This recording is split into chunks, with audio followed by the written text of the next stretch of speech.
Welcome. Hello, everyone. So happy you could join me today. So happy to see you all. Here we are. It's 1 o'clock Eastern Daylight Time. It's 11 o'clock here in Idaho, and we have people from everywhere who have joined us today here. Let me go here. Someone says no sound.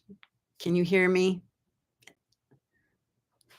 So if you can hear me, could you give me a thumbs up? So, okay, great. I just want to make sure that I'm not talking to nobody. So, welcome everyone. I'm so glad you're here. And today we're going to do a Bible study. Okay, that's what we're going to do today. We're going to do a Bible study on Daniel 9. And with the focus on Daniel 9:27, he who confirms the covenant, so on and so forth. That's what we're going to look at today. And one of the motivations is I've gotten a couple of comments from people, and I think some of the people are like new to my channel. Excuse me, and they haven't like watched any of my videos, the many videos that I've done on Daniel, the Messiah and Daniel chapter 9, so on and so forth, all of them in my playlist. And a lot of people don't want to go backward in time. They don't want to go look at old stuff. So we're going to put out some new stuff for the people who are interested in my take on Daniel chapter 9, specifically verse 27. So the comments that I'll be looking at today are primarily ones that have to do with this Daniel 70th week. So I see a Gog Magog war question here from somebody 4567, and I'm actually going to be doing a video on Gog Magog, the two Gog Magog wars, and so on. So that is one that'll be coming up, and there's a part of me that just thinks I just probably should be making these as live streams because it takes a lot of time to make a Bible study, edit it, and then put it up. It's a lot faster to just go live. There are more hazards going live, though, because you can misspeak. I could go off on a tangent somewhere and not find my way back. I can go into a rant and, maybe say something that I'll regret that can't be edited out later. So anyway, with your prayers and with the help of the Lord, hopefully I'll be able to communicate what needs to be said. So first off, I know all of you are watching the news. Those of you who are on a little outpost of heaven, my Discord server, you can follow like breaking news as it happens. And there is so much going on in the world right now. Yeah, I think we're there. I really do. I don't know how much more this world can take. So if you haven't joined a little outpost of heaven on Discord, I would suggest you do that. You'll find some good fellowship. Plus, there's a lot of really good news. In fact, it's the best aggregation of current events, I think, anywhere out there. So that's my 2 cents about that. And for those of you who are regulars on the Shepherd's Heart, we've taken a break from that, but we're back tonight. So tonight, Tuesday night at 8 p.m. Eastern Daylight Time, my husband and I will be hosting the Shepherd's Heart here on, it'll be on Rumble. We don't do it on YouTube, but you can watch it on a little outpost, and you can join in the live stream on the Shepherd's Heart channel on a little outpost of heaven. That's tonight as I'm doing this video, which is June 17th. So the other thing that I just want to mention is I have a book, and I think this book is going to be extremely important in the days ahead. There's timelines, information, revelation, all kinds of stuff in this book. It's been translated into Portuguese by our dear sister in Brazil, and there's links for her book, my book, audiobook, paperback, Kindle, and it's a short read, but I think it's a good concentration of a lot of the things that I've been teaching over the years. So Let's get going because this is going to be actual Bible study today. And I want to emphasize that this is what I do.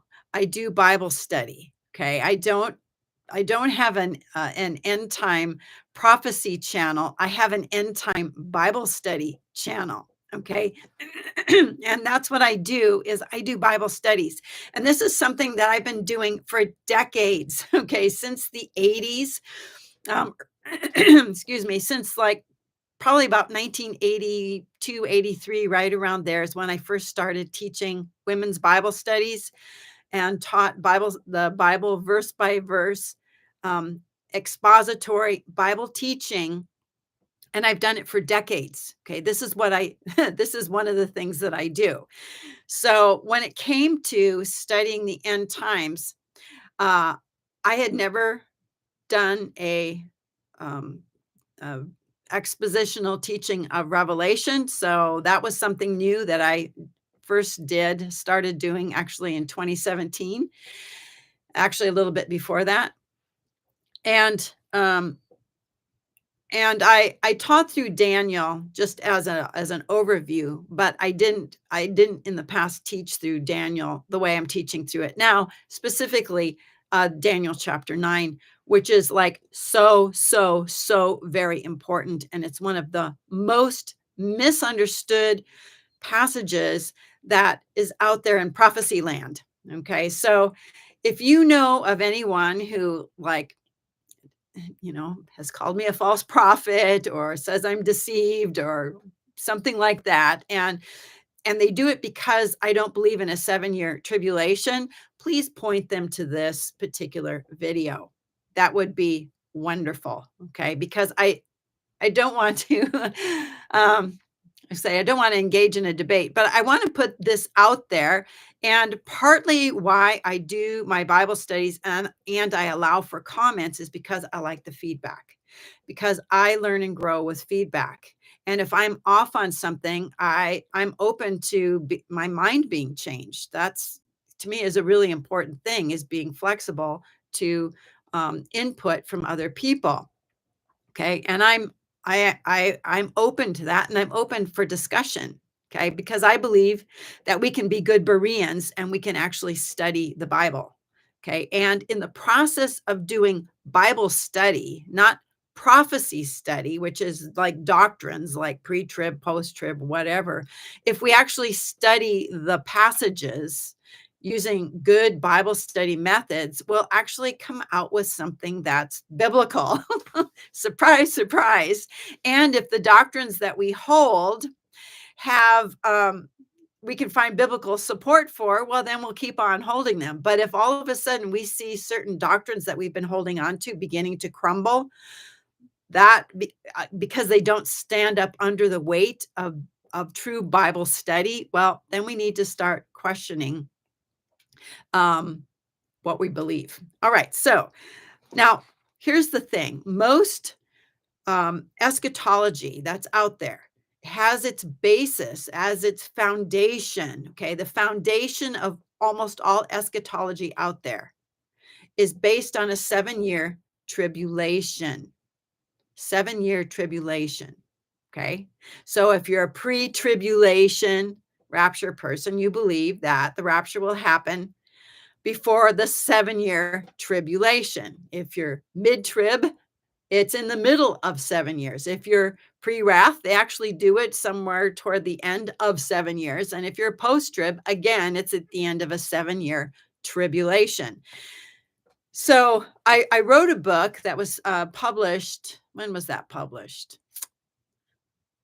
I think maybe it was 2019, A Kingdom of Priests. And that's back in the day when I still believed in a 7-year tribulation, because I hadn't done the Bible study. I had just piggybacked on the popular prophetic stuff out there. And, the Revelation 12 sign came and went, and there was a bunch of stuff, and I had my book. And then in my book, I think I had said 2020 should be the year that we could be expecting the rapture. Okay. 2020 came and went, and that didn't happen. And it was all based on a 7-year tribulation. Okay. So I'm like all disappointed and everything. 2020 comes and goes and what have you. And I realized, okay, what I've been doing is building on somebody else's 7-year tribulation foundation. Okay. And I thought, you know what? I need to go way back to the very basics of everything and see if I can find biblical precedent for believing what I believe. Okay. And so what I started doing was searching. I just went on the internet and I'm looking for Bible verses confirming a 7-year tribulation, Bible passages that support 7-year tribulation. Okay, I'm looking for this. I'm going through scripture, and I've read the Bible like many, many, many, many times. And the funny thing was I had never come across a Bible verse that specifically said there's 7 years of tribulation, and and that kind of got me worried because like I should have come across that in my travels and I hadn't. So I decide, okay, I'm just going to be scouring the internet. I'm going to search for this, I'm typing things in, and after hours and hours of searching, reading, whatever, I come across an article by a guy who was one of the heavy hitters over at Dallas Theological Seminary, which totally believes in a 7-year tribulation, pre-tribulation rapture, all of that. And the president of that seminary, in an article I read, which I have yet to re-find it, but I'm sure it's out there somewhere. Someone can find it for me. He said that we can only know a 7-year tribulation by inference. And I'm thinking, inference? You're basing a whole eschatology on inference. Okay. All right. And the inference is basically from Daniel 9:27. And then you come across Chuck Missler. And Chuck Missler said basically the same thing. We can only know a 7-year tribulation by inference. And the fact is that we know that Israel has 3.5 years of real trouble, and it's mentioned over and over and over and over again in scripture, but we never find 7 years. And what we know is only by inference, and the inference is going back to Daniel 9:27. Okay, so what we need to do now is actually look at Daniel 9:27 and see if we can infer that that is the correct interpretation of that passage. So, but before we do that, there are some dangers for believing in a 7-year tribulation if it's not correct. If there is no 7-year tribulation, then then we got a problem. Actually, we may not have a problem, but other people may have a problem. And one of the big problems is, like I said earlier, all this eschatology is built on that foundation of 7-year tribulation. Okay. If the 7-year tribulation foundation is wrong, the whole building comes crashing down. Okay. Pre-trib eschatology, dispensationalism, pre-wrath, mid-trib, post-trib, all comes crashing down because the 7-year tribulation is the foundation that's holding this up. Okay. And if it isn't there, then everybody needs to go back to the drawing board again. Okay. Everybody needs to go back to the drawing board. And here's the second thing. If Christians are looking for an Antichrist to make a peace deal or a peace covenant, and the scripture doesn't actually support that, then what we're looking for is the wrong thing. Okay. And this is what I call a satanic sleight of hand. So he'll point our direction in a certain other direction, where the book of Revelation actually gives us what we should be looking for. So there's 2 signs in Revelation 12, the sign of the woman, which is something we saw in 2017. And then the second sign, which is the one where that has the rapture in it, the rapture of the male child who's caught up to God and to his throne. And the second sign is what we're supposed to be looking for. Believers actually have a sign. We're actually looking for something that will give us a clue about when we're going to be raptured. But the third problem with a tribulation is that those who are left behind, who've been taught or trained or told or whatever, um, been led to believe in some way that there's 7 years. Once the rapture takes place, they will think that they have 7 years. And if there is no 7-year tribulation, they don't have 7 years, and they are going to be lost when it comes to knowing what to look for. All right. So, what I've discovered is that many otherwise, really good Bible teachers, people who use really good Bible study methods, um, tend to actually go off the rails, totally off the rails when it comes to prophecy.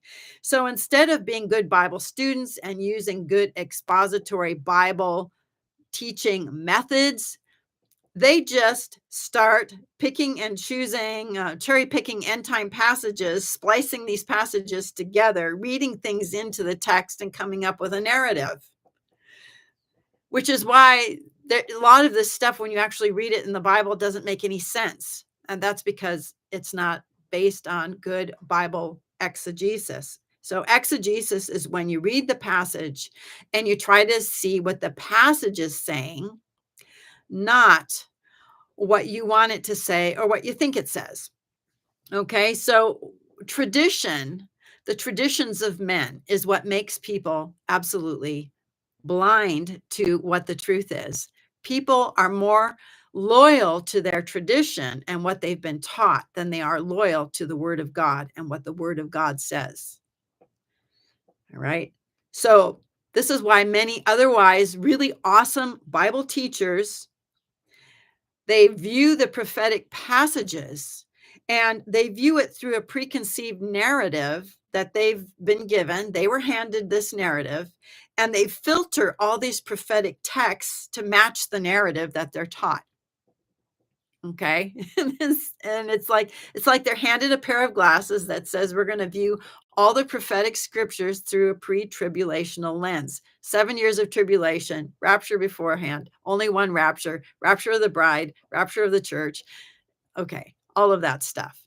None of that comes from scripture. It's all read into the scriptures. All right. So I'm treating Daniel 9:27 as though I were doing a Bible study.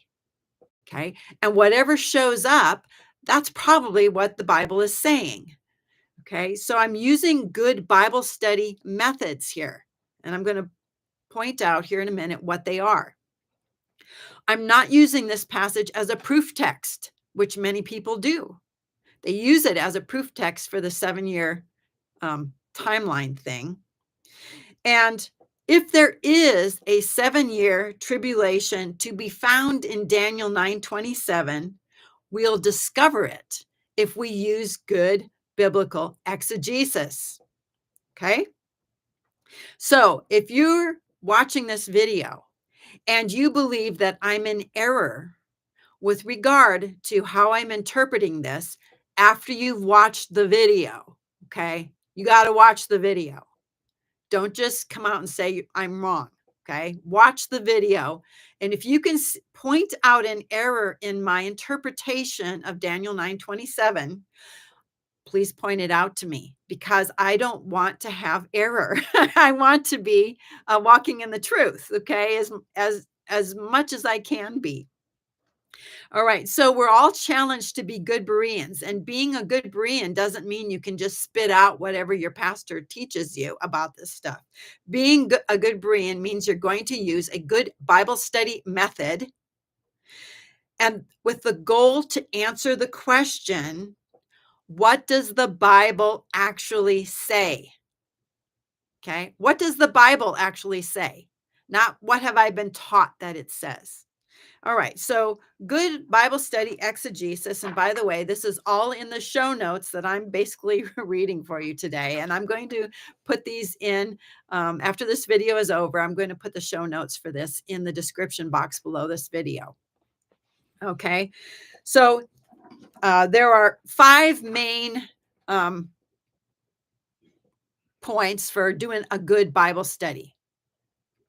And that is finding out what the Bible says, not what I want it to say or what I've been taught it says.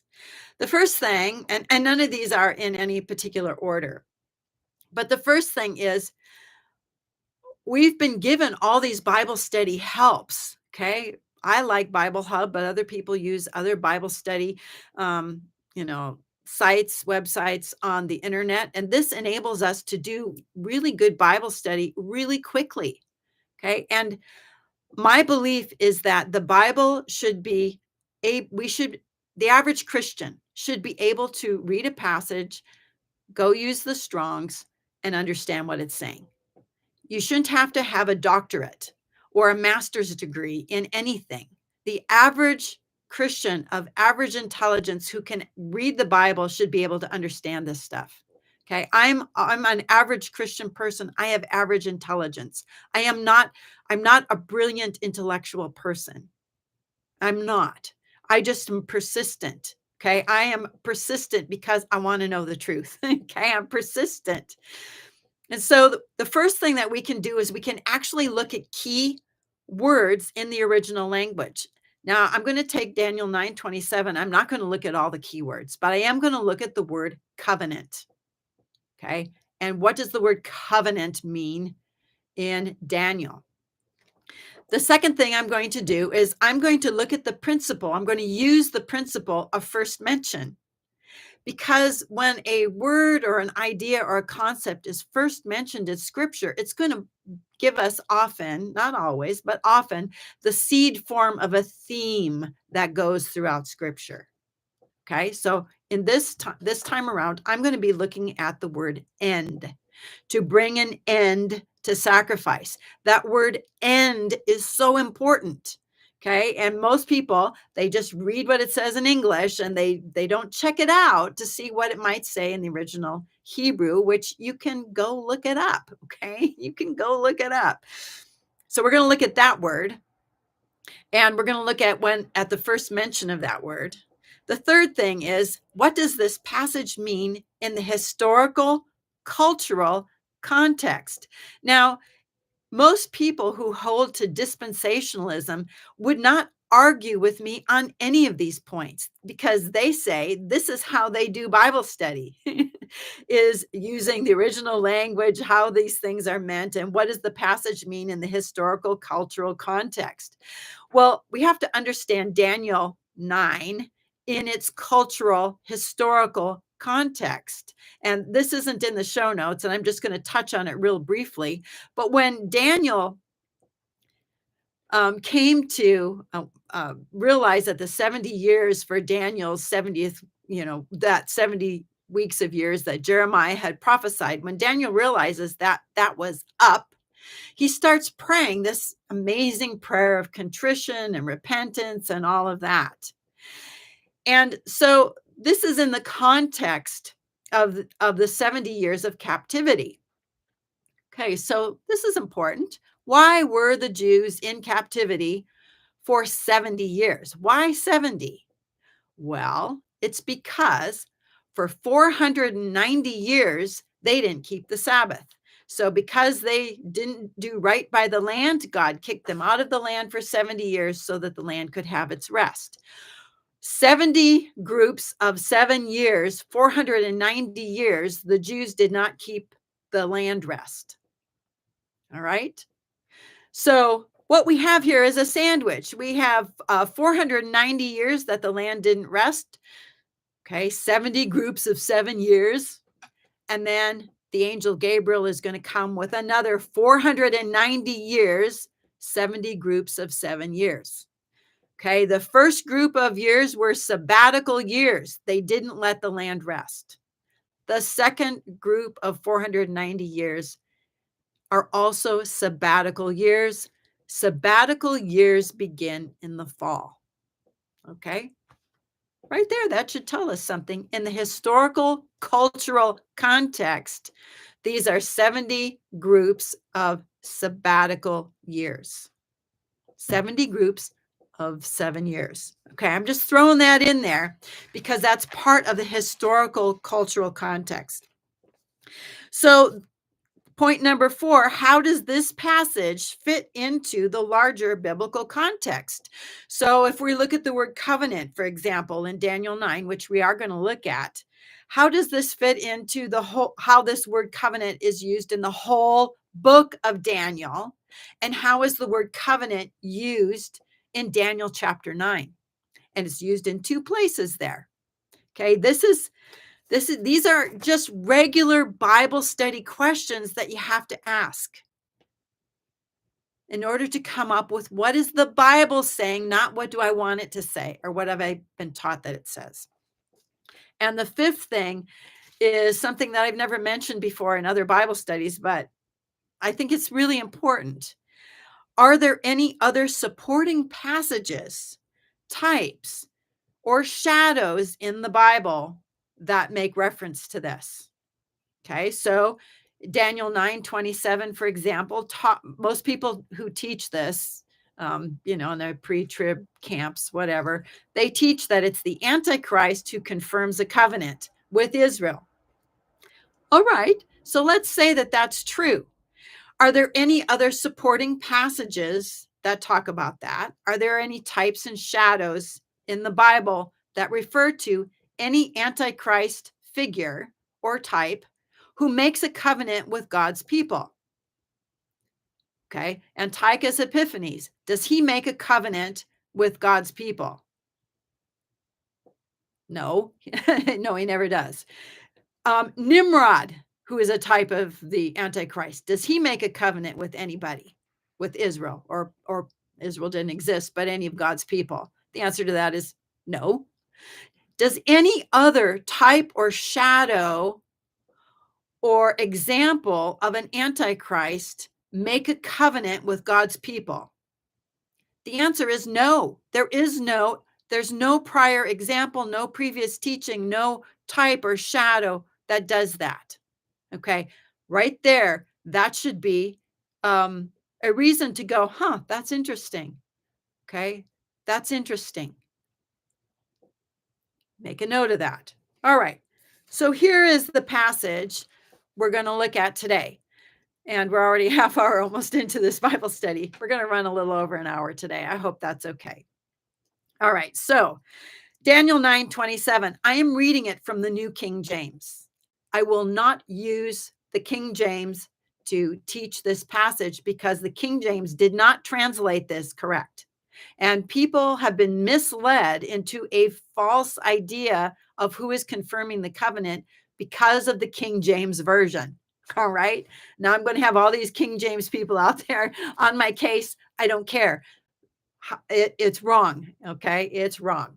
All right. So here it is in the New King James that gets it right. Then he shall confirm a covenant with many for 1 week. But in the middle of the week, he shall bring an end to sacrifice and offering. And on the wing of abomination shall be one who makes desolate, even until the consummation, which is determined, is poured out on the desolate. Okay, so the first thing I want to just talk about here is the word covenant. How is the word covenant used in Daniel? Here it talks about somebody confirming a covenant. All right, so let's look how this word is used in Daniel. This word covenant is mentioned actually 7 times in the book of Daniel. And every single time that this word covenant is used in Daniel, it always is a reference to God's covenant, the covenant that God has with his people. Now, if we take this word covenant in Daniel 9 and we say that this doesn't mean God's covenant, it means the Antichrist covenant. Well, you have to prove now that there's a reason why you're doing that, okay? Because otherwise, in Daniel, covenant always is a reference to God's covenant. The other thing we want to do is we want to look at the other place in Daniel chapter 9 that talks about covenant. And that's found in verse 4. I prayed to the Lord my God and made confession, saying, O Lord, the great and terrible God, who keepest covenant and steadfast love with those who love him and keep his commandments. All right. And it talks about the law of Moses and the commandments. All of those are the covenant, part of the covenant. Okay. So in Daniel 9, in the context of Daniel's prayer, covenant means God's covenant with Israel. It doesn't mean a covenant with the Antichrist. All right. So the onus is on people who say that it's the Antichrist making a covenant to show how the Antichrist, number one, ever made a covenant with anyone in any other prophecy ever in the Bible. And he never did, to my knowledge, but there may be a passage that I'm unfamiliar with. You can point that out to me. There is no other use of the word covenant in the book of Daniel. Okay. Alarm bells should be going off for anybody who is pre-trib right now and uses Daniel 9:27 as the proof text for a 7-year tribulation. Maybe there are other proof texts, but don't use this one, because the weight here is that the covenant is God's covenant. Okay. Good biblical exegesis favors the interpretation that the covenant of Daniel 9:27 is God's covenant, not a covenant the Antichrist makes with the many or with Israel. So I just putting that out there about the covenant. Okay. So I'm giving you guys this information. I know most of the people watching the live here probably already understand these things. I'm putting this out there for the sake of people who don't. Okay. People who don't understand that I arrive at these things using good biblical exegesis. The second thing is, who is the he who confirms the covenant? Okay, this is a big problem. And the King James Version is what has caused this huge problem. Huge problem. And especially if people are KJV only, you're always going to be lost. Okay, you're never going to arrive at what this really means. Let me read for you what the King James Version says. And he shall confirm the covenant with many for 1 week. And in the midst of the week, he, talking about the same he again, shall cause the sacrifice and the oblation to cease. And for the overspreading of abominations, he shall make it desolate, even until the consummation, and that determined shall be poured out. So you have the he confirming the covenant, the he causing the sacrifice and oblation to cease, and the he who is the guy who does the abomination. The he that talks about the abomination, that isn't he. That's one. It's a totally different word. It's not the same word. And every other translation, including the New King James Version, gets it right. Okay. It says, and on the wing of abominations shall be one who makes desolate. That's the Antichrist. Okay. That's the Antichrist. All right. So the King James Version leads us to believe that the person who confirms the covenant is the same person associated with the abomination. And I can totally see how you get there if all you're looking at is the King James Version. Okay, I can totally see how you get there. But the he who confirms the covenant and the he who takes away the sacrifice or brings to an end the sacrifice and offering is a totally different person than the one who causes the overspreading of abominations. Not the same people. Okay. So the next word we're going to look at here is the word and. Okay. And you may think, and, well, that's a silly little word to look at. Well, and is one of the keys to Daniel 9:27, because in that little word and are 2,000 years. All right.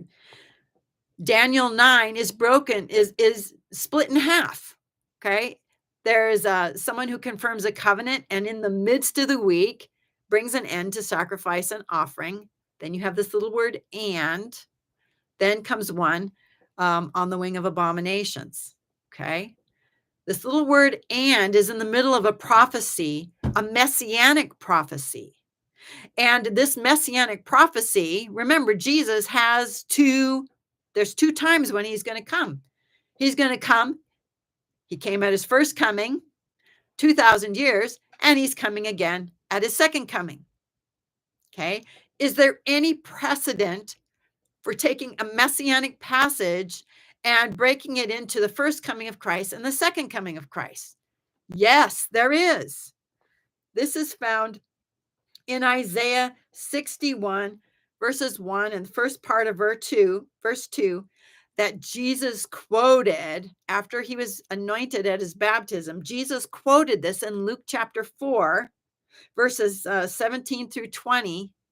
The Spirit, Jesus said, and when he had opened the book, this is in Luke, he found the place where it is written, "The Spirit of the Lord is upon me, because he's anointed me to preach the gospel to the poor.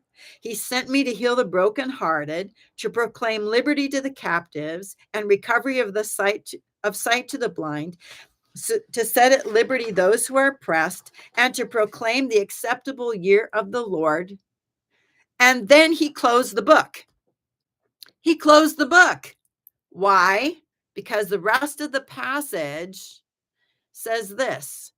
Okay, it says to proclaim the acceptable year of the Lord and the day of vengeance of our God. And the day of vengeance for our God is part of the second coming. Okay, it's part of the second coming. Jesus didn't read it because he didn't come to do the day of vengeance yet. He came he's God's anointed. The Spirit of the Lord anointed him to heal the sick and proclaim good news and all of that. Okay, first coming stuff. All right. So the King James Version makes the he be the same person all the way through the whole thing. But the and acts as a separator, and it's going to separate the first coming of Christ from the second coming, because the he who confirms the covenant, who brings an end to sacrifice and offering, is Jesus. Then there's the word and 2,000 years. On the wing of abominations shall come one who makes desolate. All right? One who makes desolate. All right. So the word and acts as a separator. And there is nothing about sacrifices ending when it comes to the abomination of desolation. It just says, on the wing of abominations shall one come who makes desolate. Okay, second coming stuff. So we know from other passages in the Bible that when Paul talked about the man of sin taking his seat in the temple of God and proclaiming that he's God, Paul never said anything about sacrifices ending. Okay, he never said anything about that. And when Jesus said in Matthew 24, starting with verse 15, that when the Jews see the abomination of desolation standing in the holy place, that they're to flee, he never said anything about sacrifices ending there either. Okay, it's just this person and the temple, this person standing in the temple, this person taking a seat in the temple, proclaiming that they're God. And that word temple, by the way, only refers to the place where the ark is. Okay. It isn't referring to a whole temple structure, only the place where the ark is. So, there you have it there. Let me look at my notes here.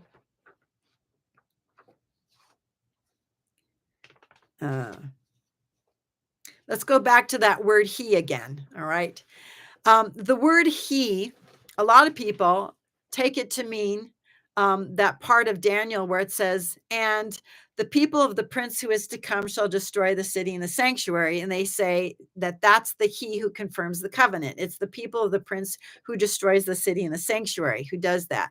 Well, we know that part of Daniel 9:26 was fulfilled at Jesus' coming when the Roman army came in, the people of the prince who is to come, under Titus, who was the prince who was to come.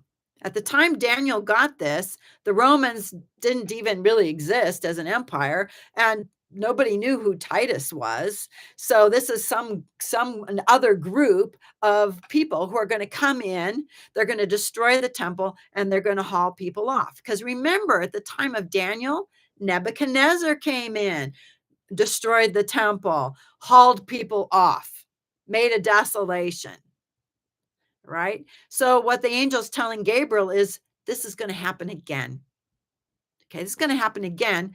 And Jesus actually told his disciples, you're going to see that the temple will be here. The temple that you see, there won't be one stone left standing upon another that won't be torn down. Well, Daniel 9:26 says that. The people of the prince who is to come, that is that Roman guy, is going to tear down the temple. Okay. So that's already taken place. And the people of the prince who is to come is a prepositional phrase. So the subject of that phrase is actually the people of the prince. It's the people who tear it down. The prince is some guy who's going to come later on. But the subject isn't the prince who is to come. It's the people of the prince who is to come. It's a prepositional phrase. So now we're getting into the grammar. Okay. So the he is a singular masculine noun. It's not a they, which is what the people of the prince is. So you have to go back in order to find out who the he is. You have to go back to the antecedent. Okay. And I know this is really boring, so I'll just skip over it really quickly. The antecedent is found in verse 25. Okay. It has to be a singular male noun. So we know who the he is because that's a singular male, right? You have to go back to Daniel 9:25. Know therefore and understand that from the going forth of the commandment to restore and build Jerusalem unto Messiah the Prince, there shall be 7 weeks and 62 weeks. The street shall be built again and the wall, even in troublous times. The he who confirms the covenant is Messiah the Prince. Messiah the Prince. Okay, now there is something else in Daniel 9:25 that everybody skips over. It's crazy, but they do. They skip over it. From the time that this decree goes forward until Messiah, the anointed one, the prince comes, there's going to be 7 weeks and 62 weeks, or in other words, there's going to be 69 weeks of years or 483 years. Do you know that in this passage, the angel Gabriel is giving Daniel the exact timing for the arrival of the Messiah? He would come at the end of 69 sabbatical years. Okay, 483 years. The Messiah would show up. He would be anointed at the beginning of the 70th week, the 70th sabbatical week. Okay. If the decree is the one given by Artaxerxes Longimanus in the spring of 457 BC, which I believe it was, and you add 483 years, you arrive at the fall feast in 27 AD. Now, a lot of people will say, well, that decree was issued in the spring, so you start the count in the spring. And people go through this big convoluted thing of using 360-day prophetic years and da da da da da da. You don't need to do that because a year is a year. It's one trip around the sun. Okay, you don't have to go through all that strange, weird stuff that bless his heart, the guy who wrote The Coming Prince did.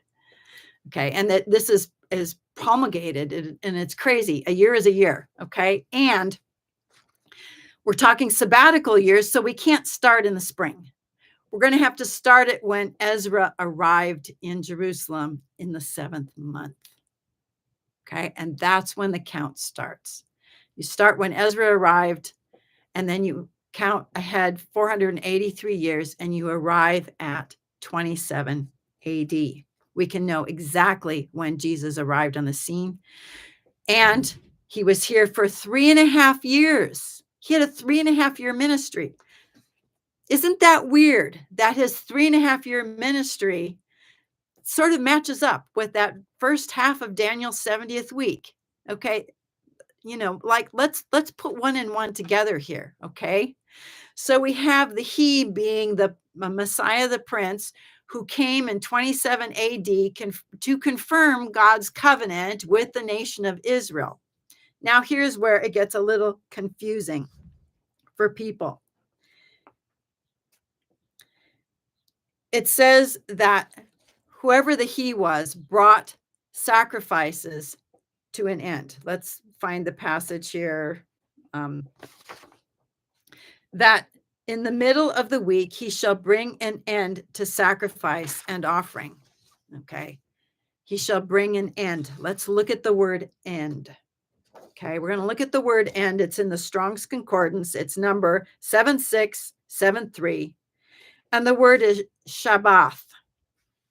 Does that remind you of any other like Hebrew word that you know? Shabbath? It should, because it comes from, the root word is the same word that's used for Sabbath. Okay. Bring an end. That word end is from the same root word we get the word Sabbath. And this root word has its first mention in Genesis 2:2 when God rested on the seventh day. So the Messiah comes. He is confirming God's holy covenant with his people Israel. And this Messiah person who's confirming this covenant brings sacrifices to a rest. Okay, he doesn't just throw them out the window. He brings them to a rest in the middle of the week. That's exactly what Jesus did. When he died on the cross, he brought these sacrifices to a rest. All right. And then we have the little word and. Okay. 2,000 years in that little word and. So let's take a look for a minute at God's great week. God has a great week of 7,000 years. The first 4,000 years from Adam to Christ are 4 days of God's great week. From Christ to the present day are 2,000 years, another 2 days of God's great week. And the last day of God's great week, the day of the Lord, is 1,000 years. 4,000, 2,000, 1,000 gives you God's great week. Okay. There had to be 2,000 years between Jesus' first coming and when he is going to again begin confirming or continue in the process of confirming God's covenant with his people. Okay. God's covenant is an everlasting covenant, but the confirming of the covenant is going to take 7 years. It's going to take 7 years to confirm that covenant. All right. How am I doing? Oh, I'm doing really good. Okay. So the first half of Daniel's 70th week is Jesus. He, the anointed one, is confirming the covenant that God made with Abraham, Isaac, Jacob, and so on, because the covenant in Daniel is only ever God's covenant. And Jesus brought the sacrifices and offering to rest. Sabbath, that's that Sabbath root word. He brought them to rest. He didn't just throw them away or say nobody can offer sacrifices. He actually put them to rest. No need for sacrifices anymore. Okay. And then we have the little word and 2,000 years, 2 of God's great days. Okay. And then we have on the wing of abominations shall come one who makes desolate. That's the Antichrist. And that's when Jesus said, when you see the abomination that causes desolation standing in the holy place, they are to flee. So Jesus actually is going to return at the time of the abomination of desolation. That's what Zechariah 14 is actually about. That's when Jesus steps on the Mount of Olives, causes an earthquake. Matthew 24 talks about Jesus coming like lightning from the east to the west, and that the people have to flee quickly. Revelation 12 talks about how the dragon puts forth a flood to chase after the remnant. This is a flood of troops, okay? But the earth comes to the help of the woman. How? It splits open.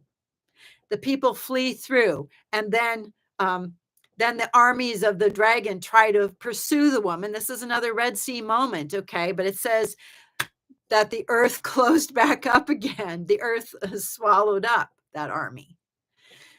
And in Matthew 8 or Revelation 18, it talks about this person, this angel, this is Jesus, okay, proclaiming Babylon has fallen. And at the same time that Babylon falls, that Jesus will take the remnant of Israel into the wilderness.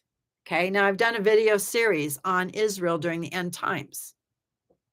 Okay, and I know there's people out there going, Zechariah 14 isn't until Jesus steps down the Mount of Olives at the end of the 7-year tribulation. No, that's not what's going on there.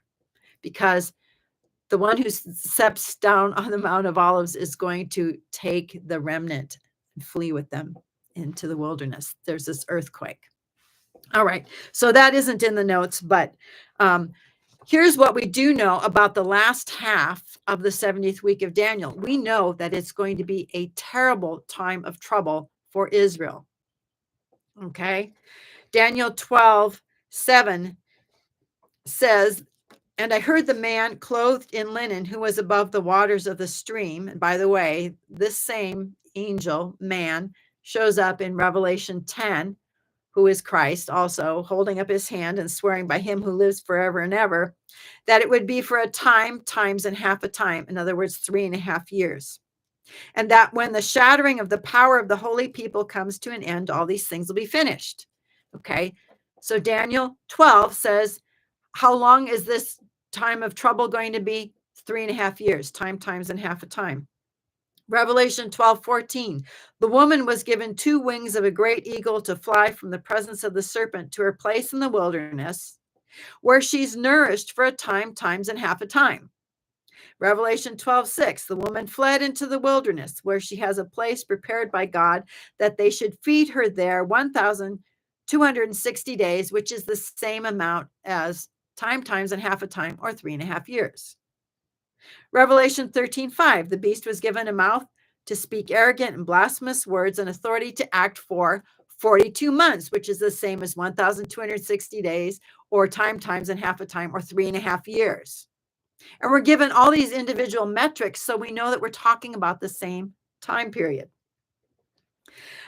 Daniel 7:25, he shall speak great words against the Most High and shall wear out the saints of the Most High and think to change times and laws, and they shall be given into his hand until a time and times and the dividing of a time, 3.5 years.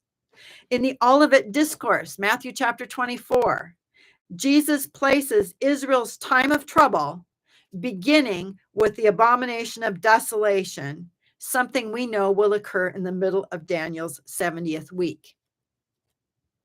All right. So the 70th week of Daniel is about the Messiah. It's about Jesus confirming God's covenant. Okay, I've used biblical exegetical methods. I've looked at the words. I've looked at what the words mean. I've looked at the grammatical, historical, cultural context of these words. Okay, I've looked at, let's see if I can find my little list here. I've looked at the principle of first mention just briefly.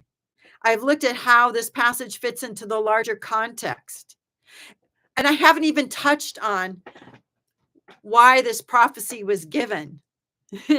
It's basically to tell Daniel and to reassure him that at the end of the 70th week of Daniel, Israel would never, ever, ever, ever again, ever fall away or rebel against the Lord. Ever. So when you get to the millennium, and by the end of the millennium, you have people who rebel against the Lord. They're the ones who follow after Satan and Gog and the whole Magog thing. And they come up against the beloved city. Who are they coming up against? They're coming up against the people who will never, ever, ever rebel against God again. They're talking about Israel. Okay? That's the point of the prophecy in Daniel. That's the point. And it's about how Jesus does that for the nation. At his first coming, he came to proclaim good news. He came to um, train 12 men. He came to die on the cross to put an end to sacrifice and offering, to put an end to that whole Mosaic legal system. Okay? That's what he did. And then he went into heaven, and now we have the age of the Spirit, or what other people call the church age. 2,000 years has to be two of God's prophetic days. All right. And then Jesus is coming back to get his people, Israel, and lead them into the wilderness personally. He's coming for them. He's coming for them. And it'll be like lightning flashing from the east to the west when he does that. It'll be so fast that if people weren't ready for his coming, they wouldn't be able to flee quick enough. But he's going to do it. So here's something. People never really ask the question of, how do the Jews know where to go? How will the remnant of Israel know where to go? Okay, okay. If someone doesn't lead them to a place that God has prepared, how will they know? They won't know unless Jesus, or God or somebody shows them and actually leads them into the wilderness, just as it happened when the angel of the Lord in the pillar of cloud and fire led the children of Israel out of Egypt.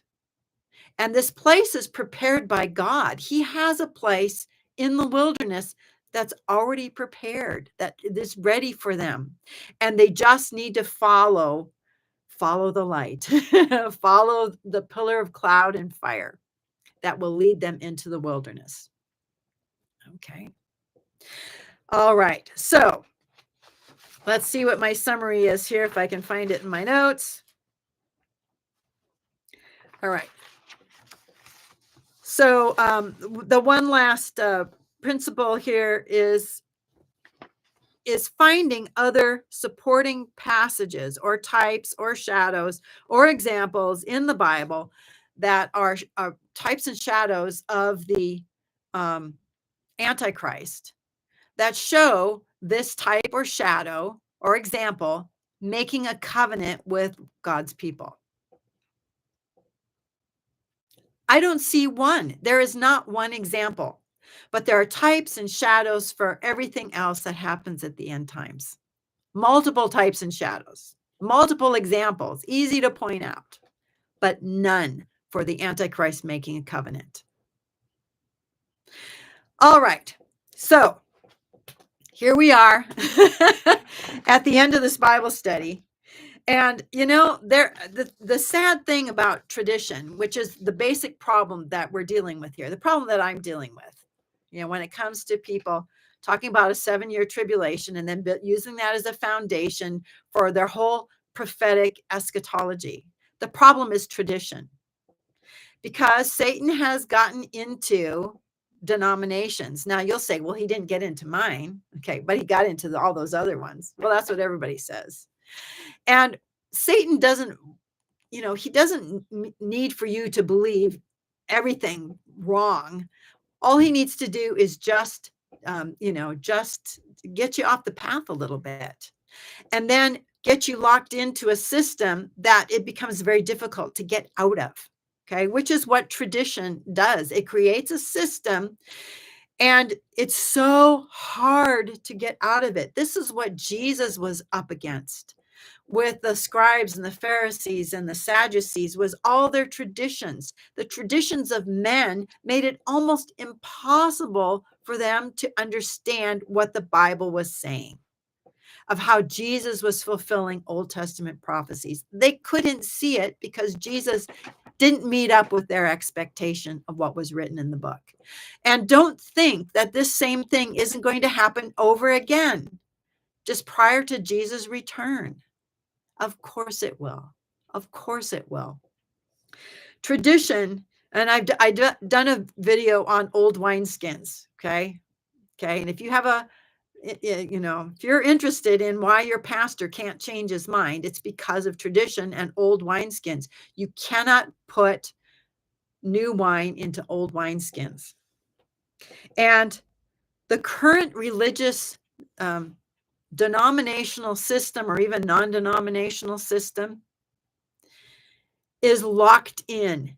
You cannot put anything new in it. It is a wineskin that will not stretch. And if you try to put something new in it, the wineskin will burst. And pastors and teachers who get a paycheck from their church are not inclined, believe me, they're not inclined to deviate from standard teaching. You lose your job that way, okay? And a lot of people call being a pastor a vocation. And what that means is it's a job, okay? They have office hours, okay? They preach on Sundays. You can only meet with them by appointment. They get a paycheck. They have a retirement. They are not going to change their mind about this stuff. Okay, the second thing is, if these pastors, teachers, or whatever go to seminary or Bible college, these professors are assigned guardians of the truth that's in the body of their teaching, and they are not going to change it. They are not going to change it. They would rather that the whole thing, they just aren't going to change it. They're paid to preserve the doctrinal positions of their denomination. They're paid to keep them intact and to train other people to believe the same things, who will train other people to believe the same things. Okay, so there is my rant. And that is my teaching on my understanding, the interpretation of Daniel 9:27. And I've done it in the way that Bible teachers who teach expositionally do it, only they don't do it with Daniel. Okay, it's crazy stuff. Don't know why. Well, except for they're locked into their tradition. That's why. All right. So let me just kind of go through the chat here and see if there's any questions, and I'll take on the ones that pertain to this topic primarily. And if I see them in caps, I am more apt to answer it than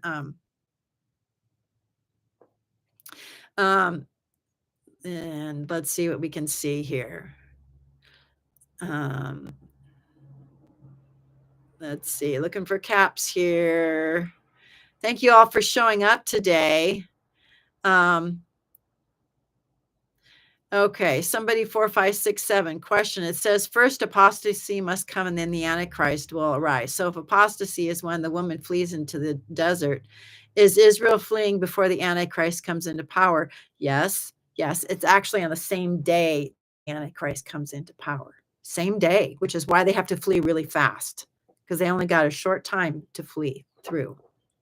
Okay.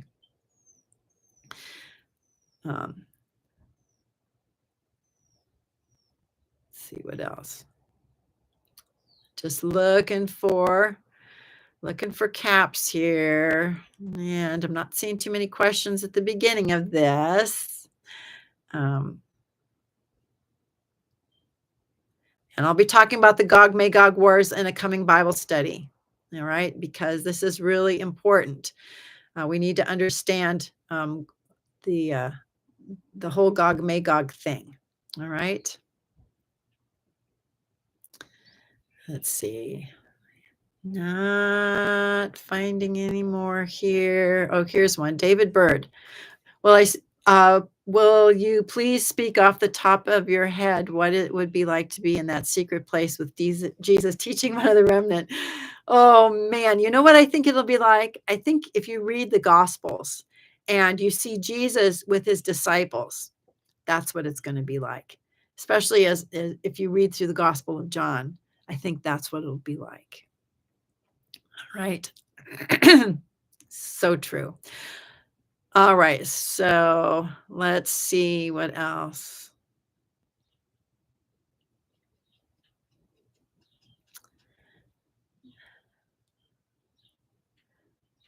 Okay. Okay. I think I unless there's some other question that's coming up here, online, just, I'll let We'll let it sit here for another minute or two. Chucker Jackie Patterson. Yes, I think this is a good question. Do I believe that the devil will use this wrong teaching to make a fake covenant?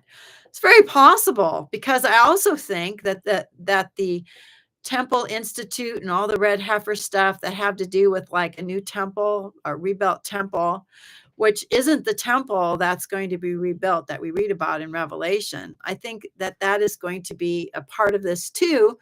And it's just one big, huge deception. Okay, one big, huge deception. And it's very possible that that will happen. Yeah, definitely. Very possible. So any other questions that you have, if you'll put them in caps? Will Satan try to mimic the wilderness escape? I don't think so. I don't think so, because the no, I don't think he will. I can't. I'll have to look at it a little more, and if somebody else thinks that that's possible, I'll have to think about that. It's a great question. KH, what are there other tribulations for different groups? Okay, there are other tribulations for different groups. Okay. And this is also something that very few people, except for myself, I don't know anybody else who teaches it. This, not to say that there aren't other people who do. I just haven't come across them. And chances are there are many people who teach this stuff. But the tribulation that's for Israel, that they'll be delivered out of if they, flee at the time of the abomination. That is what we read about in Matthew 24. That's the great tribulation for Israel. Okay. Now, when we get to the book of Revelation, the tribulation that we see in Revelation is not the tribulation for Israel, because Revelation is written to believers. Revelation chapter 2 talks about 10 days of tribulation. This is 10 days when the harlot and the earth dwellers are going to kill Christians in basically a purge, a huge purge of killing Christians. They're going to do that.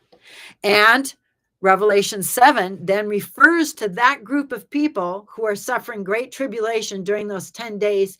And when John asks who those people are in Revelation 7, that great multitude standing before the throne of God, he says, these are they who've come out of the great tribulation. They've washed their robes and made them white in the blood of the Lamb. That is, they're martyrs.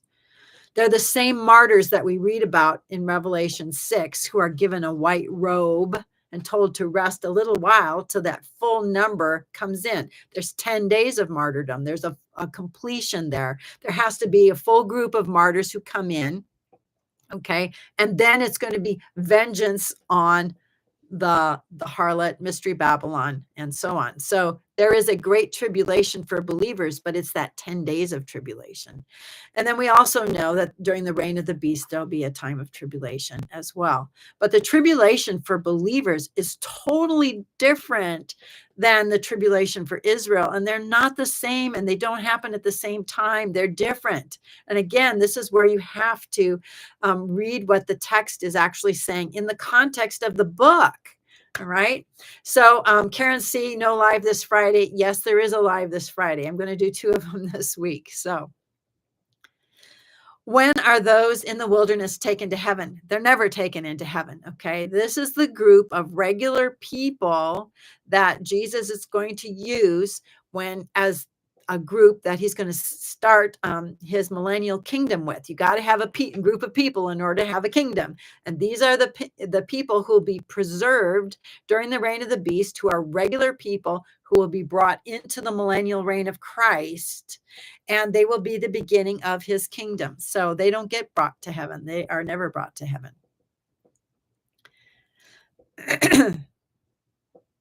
Okay, John Hart. What will we be doing during the 7 days after we, the sons, receive our new bodies? Won't non-believers who see us then know that the gospel is true? Yes, they will know. I don't know that we'll be able to get to everybody that we need to get to. But yes, and this is what causes that 10-day purge, is because all of a sudden there are so many people who are believing in Jesus that the powers that be, the powers that are presently at work in the world, who have influence and stuff, they're going to have to squash all that. They're going to have to kill all these people. The harlot is drunk with the blood of the saints. The harlot is drunk with the blood of the saints. The harlot will be put down before the beast begins to reign. The beast and the 10 kings hate the harlot, and they are going to destroy her with fire, smoke, and sulfur on the same day, on that same hour and day that Mystery Babylon is destroyed, at the same time as the 6th trumpet. Okay. So,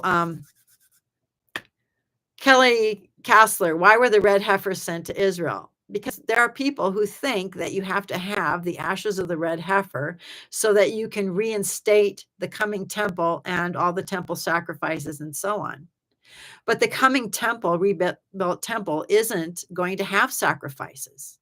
The coming rebuilt temple is a reflection of what we see going on in heaven, in the heavenly temple in Revelation. We don't see any sacrifices happening in that temple. What we see are believers who are kings and priests surrounding the throne. And what we see in the earthly temple are people worshiping there, the 144,000 worshiping. And the type, the Old Testament temple type, is the tabernacle of David, okay, which didn't have any sacrifices or offerings. It was just people seated in the presence of God in front of the ark. Okay, so people think that you have to have all of that in order, the red heifer and the ashes and a priest and sacrifices and all of that. All of that is like the temple of Moses, tabernacle of Moses stuff. And remember, the ark separated from the tabernacle of Moses, went into the tabernacle of David, and there were two systems that were operating at the same time. But there came a time when David did not go up to do the sacrifices of Moses. He only worshiped God in Mount Zion with the ark, the tabernacle of David. And the coming temple is after the type of the tabernacle of David, kings and priests worshiping in God's presence.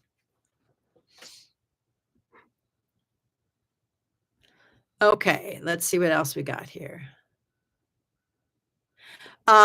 Richard Castillo, Jesus died in 31 AD. Does that mean he comes back in 31 AD? No, I think he comes back in 2029.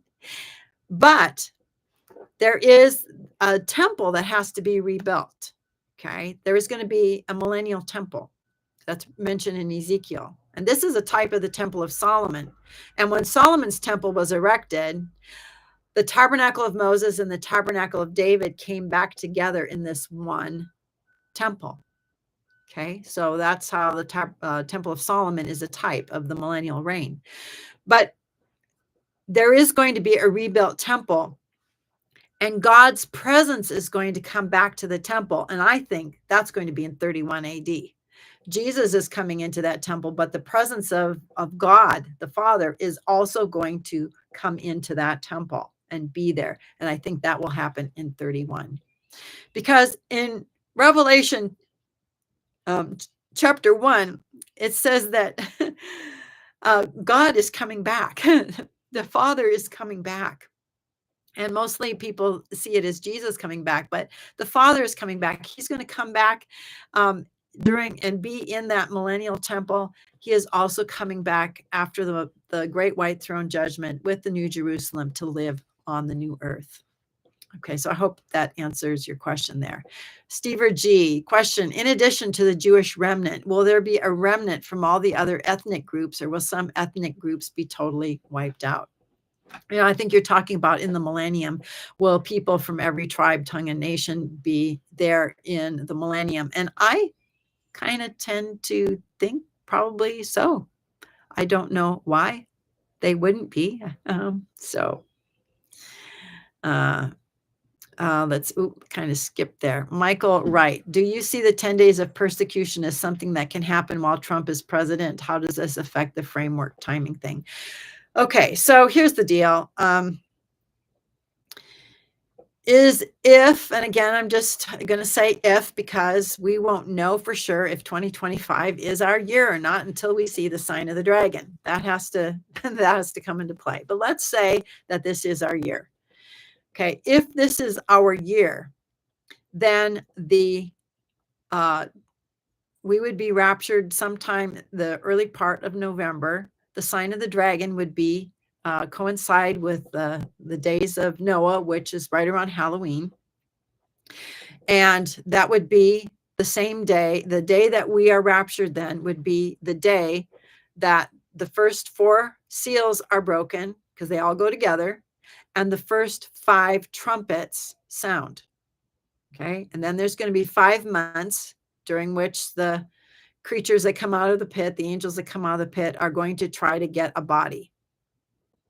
Jesus isn't going to allow anybody to die, no real person to die, because that's how these beings are going to get a body. Is if a human dies, they can go in and capture the body and make it their own, because you have to have a human body in order to have dominion over the earth. This is a law that was established before creation, and they can't violate that. So they have to have an earth suit. All right. So what'll happen then, there's 5 months, and then you're going to have the 6th trumpet on the day of the abomination of desolation. But just before the abomination of desolation, there's 10 days of persecution of believers on earth during that 10 days of war in heaven, as above, so below.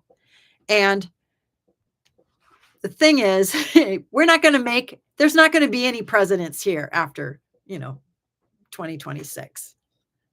There's not going to be any presidents there. The beast is going to be reigning the earth.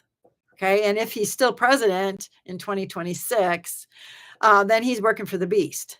Okay. But I think that the system, the way it's set up now with presidents and so on, this is all part of the harlot setup.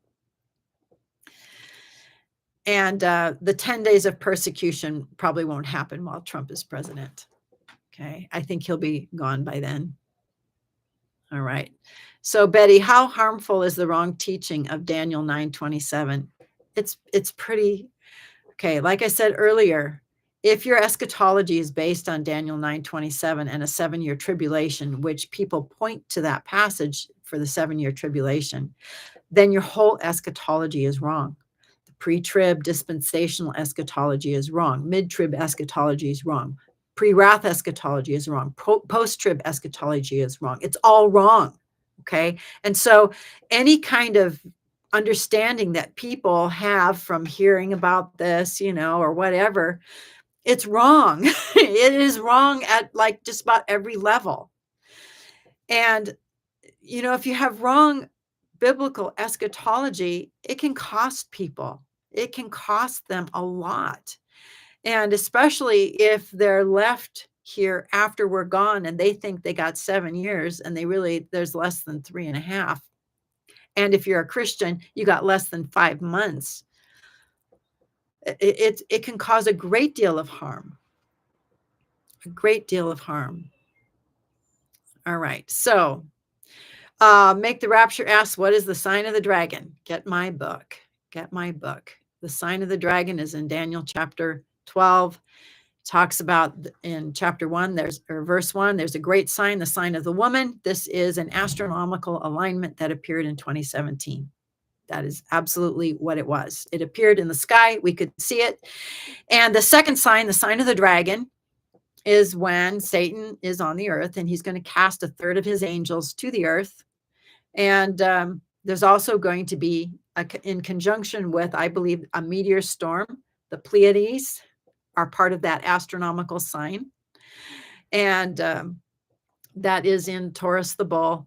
I've done videos on it. And actually, there is a video that I did on 3 signs of the end or something like that. Watch that video because I can't go into all the details in right now.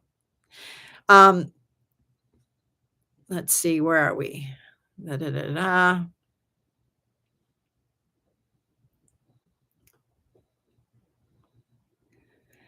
Okay, so yeah, someone's saying that there's a lot of blowback in the twinkling of an eye when you talk about this. That you're going to have blowback.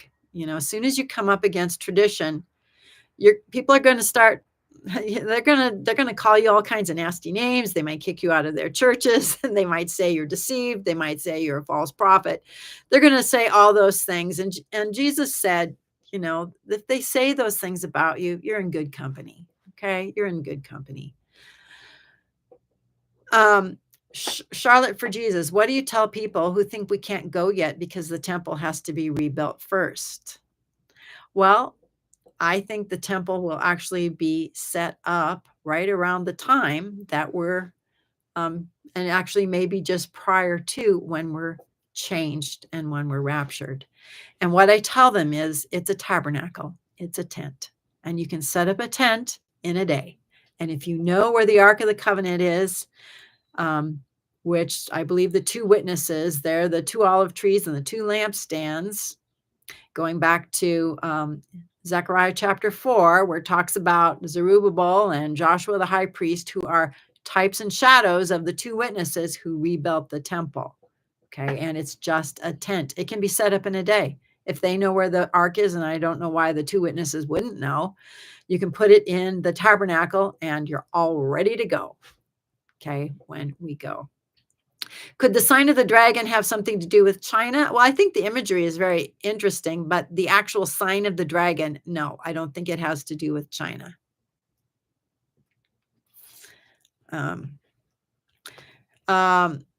Richard, they're saying Israel is becoming a superpower in the Mideast, just like Bill Salas said in his book, The Psalms 83 Prophecy, right before Ezekiel 38 Prophecy. What do I think? I don't make any comments on all of those war prophecies that Bill Salas has out there, because I have a real hard time with Bill Salas's eschatology, because if he's wrong on a lot of the things he teaches about a 7-year tribulation and all of that, he's going to probably be wrong on this other stuff too.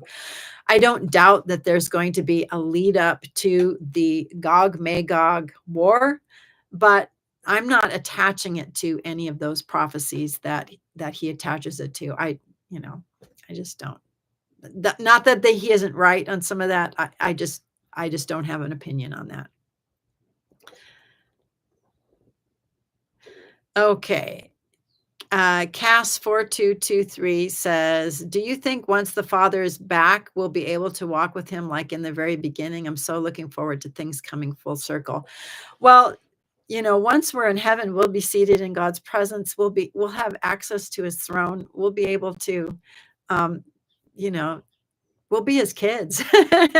And then with the New Jerusalem, like, we're right in there. We're real tight. We'll be able to, have this wonderful fellowship. It'll be great.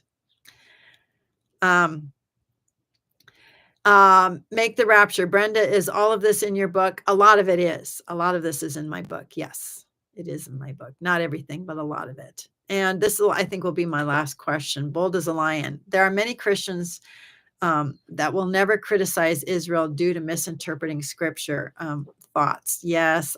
You know what? And this is where I get into trouble with a lot of people, even people who love me, is, Israel right now is not following God. They are following their own agenda. Okay. And there's a difference between a nation state that calls themselves Israel and the people of God, the descendants of Abraham, that Israel. And right now, in the land of Israel is a mixture of atheistic people who run the state and, are, calling the shots there, and real Israel, real sons of Jacob, or, real children of Abraham.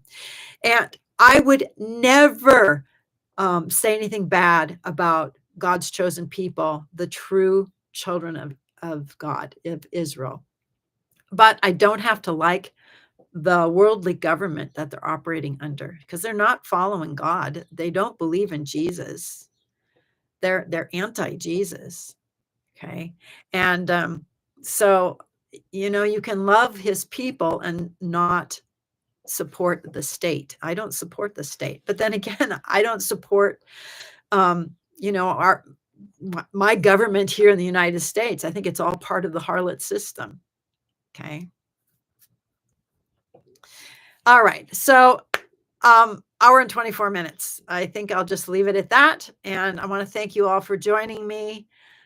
Please give this video a like. Please share it with somebody that, that thinks I'm totally deceived. I would really appreciate it. And if you think that I am off in any of my interpretation of the exposition of the scriptures, you can let me know. Okay. Otherwise, we'll see you all later. And I will be back Friday for another live stream, Lord willing. And tonight will be on the Shepherd's Heart on a little outpost of heaven. And I'm sure Rue will leave links for those, for that Shepherd's Heart. And I know that after this live stream today, if you're on Discord, you can go over to the after video little channel there and chat about what what I just talked about and what you guys were talking about in the chat as well. There's an opportunity for discussion there. Okay. All right. So God bless you guys. Thank you all for being here. Hope I wasn't a little too much, but every now and then I just got to put it out there. So there you go. God bless you guys. Have a great rest of your day, rest of your evening or morning, wherever you are in the world. And we'll see you on another video. Bye-bye.